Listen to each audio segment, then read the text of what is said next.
Oh, hi, my friends. It's your tour guide to the sci-fi side, me, Preston E. And here today we have got Mystery Science Theater Volume 29. In this collection we got the Puma Man. We have got a Hercules movie. We've got the Untamed Utes, or Utes if you're from the South. And we have got The Thing That Couldn't Die, which I'm sure is a movie about cockroaches. Without further ado, I give you Mystery Science Theater, Volume 29.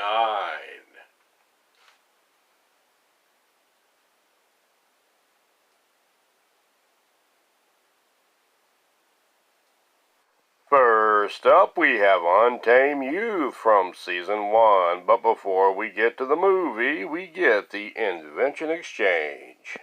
Joe gives us the Neverlight pipe with sprinkler system. Don't throw the nasty butts and ashes of your favorite smoker out the window.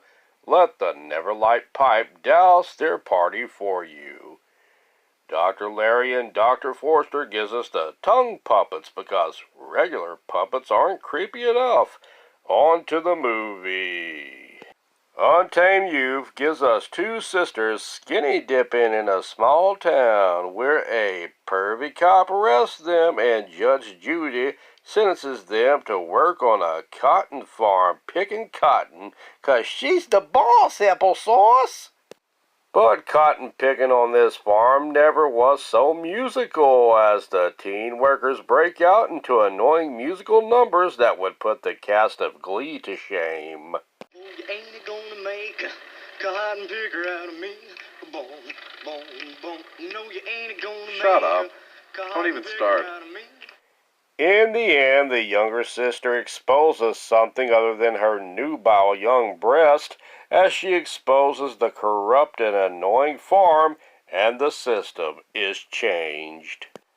This cotton-picking episode will torture you in story and annoyingly toe-tapping catchy songs, but Joe and the bots make the workload lighter with laughter for a 3 out of 5 SOL bones. Up next, we have yet another Hercules movie as we get Hercules and the Captive Women from Season 4. Before that, however, we get the Invention Exchange as TV's Frank demos the lawn baby for strolling while mowing. Just make sure Junior doesn't fall off and get a little off the top. To continue with the baby theme, Joe dons the womb mate. Blast the utero with stereo. Now, on to the movie. Hercules and the Captive Women sees our muscle-bound and oily hero doing battle with the evil Queen of Atlantis, who is in perma time-of-the-month mode. Anyway, Hercules rescues some chick trapped in a rock formation. Talk about your stoner. And Herc must battle some goofy shape-shifting creature that would make a Gamera villain blush with shame. Hercules is one sleepy fella, though, in this movie, as he sleeps like a baby, just like he got through marathon watching CNN. When he ain't sleeping, old Herc is joined with Princess Ice Mirror, the chick he rescued from being a rock, and he is also joined with his hyperactive midget pal. Just don't go after his lucky charms. In the end, Hercules lays a hurtin' for certain on Atlantis and makes sure the city remains lost and its evil queen, and literally brings the house down. Also enjoy plenty of Uranus jokes that will leave you laughing your anus off. Only the rays of the sun can destroy the rock of Uranus. Need more And a fiber. man can- Now, after much searching, Antony has found the mystic secrets of Uranus and will use them to make herself omnipotent.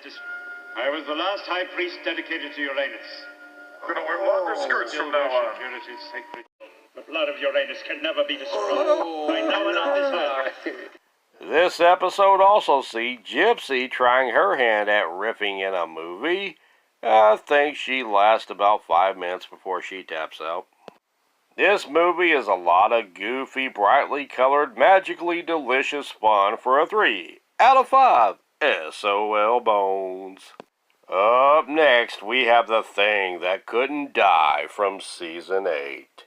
In this movie, a young lady named Jessica really gets ahead in life when she finds the head of a 400-year-old warlock buried on a ranch. The living head controls residents of this town until it's reunited with its body.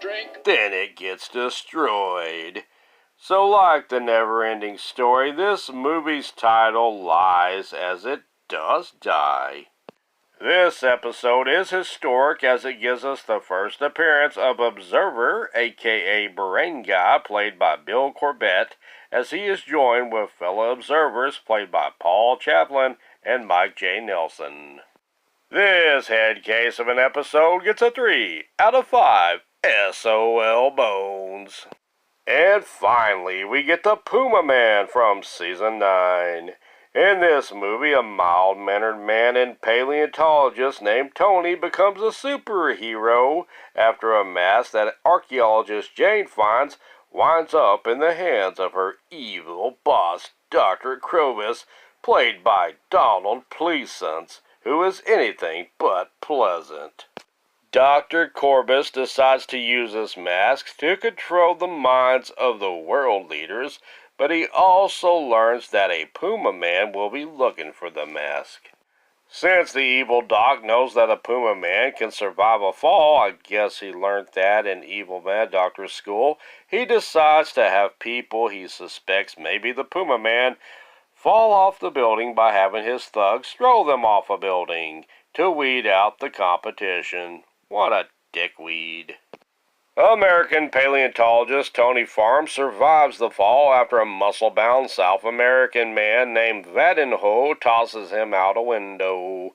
They become bros soon after as Vadinho, I'm just going to call him Vad, tells Tony that he belongs to an Aztec alien cult, and he also knew Tony's dad. That old story again.